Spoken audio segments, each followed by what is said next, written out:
Kevin's a sophomore in high school, but from another town, so the Confederates here are all complete strangers.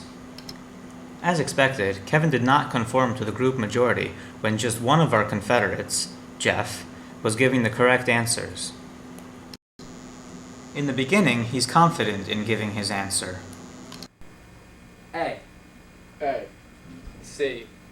A. A. C. A. B. B. C. B. B. C. B. By the time we get to the middle of the experiment, Kevin looks a bit quizzical and has less confidence or is more unsure of himself when he gives his answers. B. B. A. B. B. A. B. B. A. B. B. A. B. Let's pretend that you're in high school again, and you just got a new hat or something, and you're wearing it for the first time. When you get to school, you notice that there's another kid that's wearing the same hat as you, and everybody's making fun of him for it. Everyone's laughing at him, ridiculing him, but nobody's noticed you yet. Do you take off the hat? We encountered a similar situation in our experiment. On the last two trials, number 17 and 18, when Jeff would give the correct answers, we would all kind of laugh at him a little bit and roll our eyes and look at him with a face that basically said, "What the hell is wrong with you, kid?" Kevin picked up on us doing that. How would this affect his responses? A. A. B. A. A. A. A. A. A. C. A. A. A. A. He gave up and went along with the group majority. This indicates that a strong factor in this experiment was our attitude towards Jeff. You see, Kevin had formed a strong association with Jeff throughout the experiment, being the only two people to give the correct answers each time. However, when we ridiculed Jeff, Kevin broke off this association out of a social fear of being thought of the same way that Jeff was. This shows his desire to be accepted as part of the group. You see, up until that point, we did accept Jeff and Kevin's answers. This is an example of how one's behavior can be shaped not only by what happens to them, but also by observing what happens to others. Take the example of a small child that watches an adult punch and kick a blow-up doll and then get praised for it. The child will, when faced with that blow-up doll, will do the same. Modeling. This can also be used as an example of how it's difficult for many kids to stand up for one kid who's being beaten up or tormented by a group of kids. I knew I was giving the answer that wasn't correct, but I just did it because everyone else said it. One of Erik Erikson's 7 conflicts of adolescence is leadership and followership versus authority confusion. There's evidence here that Kevin has mastered this conflict.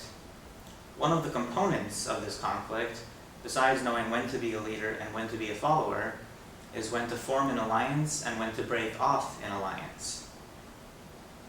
From a social point of view, Kevin did the right thing to save himself by breaking off his alliance with Jeff when he did.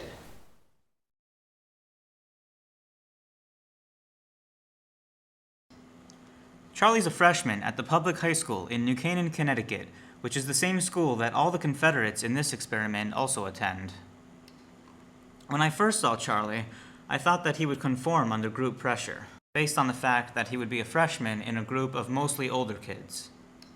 However, I am such a queer. Hey, let's spell. A. A. Can be B. hockey. A. Sunday. B. B, good. B. It's so funny. B. C. You're like, C. C. C. C.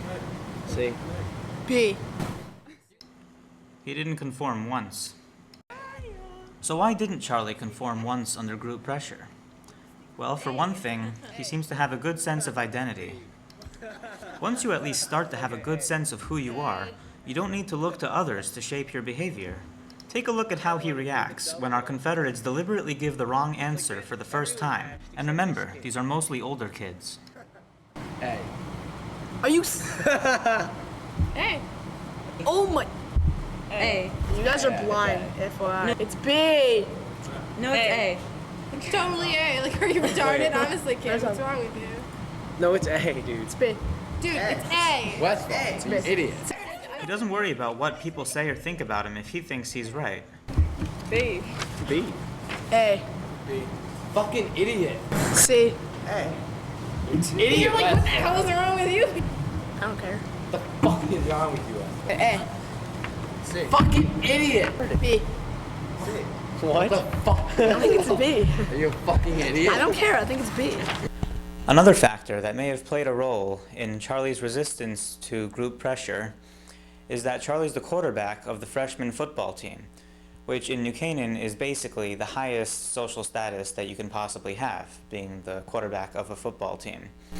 People that have such a high social status do not need to look to others for guidance in their behavioral patterns. Also, I think it could be said that the quarterback is the leader of the football team. And I think that Charlie may have some extra leadership qualities in him from his experiences of leading the football team. What is this? He's the quarterback. Of the freshman team. B. He's so good at life. The kid is being sarcastic, but in this town, that notion does hold true. Environment also plays a key role, I think, in this experiment. This time, the experiment was done in the New Canaan High School's cafeteria. Where the students sit in the cafeteria, what table they sit at, is extremely important socially, because you don't just sit there to eat lunch. All you're hanging out during all your free periods, you're always at the cafeteria. By pure coincidence, this experiment was done at the same table that Charlie sits in. Consequently, I think that this environment is sort of his comfort zone. Because he has such a high social status in his grade, he kind of rules that table, per se. And I think that being in your comfort zone has a lot to do with whether you'll conform or not to a group. Had this experiment been conducted somewhere else, let's say at Purchase College, for instance, in an unfamiliar environment, I think that that would have created more dissonance cognitively, which could have resulted in a little bit different results. I think that Charlie demonstrates here that, in this experiment, that he's mastered 2 of Erikson's 7 conflicts. The first is self-certainty versus self-consciousness. And that's pretty self-explanatory, I think. He's not self-conscious, and he's self-certain. The other one, we touched on the subject a little bit with Charlie, and that's leadership and followership versus authority confusion. Besides being the leader of the football team and all that, Charlie also demonstrates that he understands that just because kids are older than he is, does not necessarily mean that they have authority over him, and he doesn't have to follow what they do.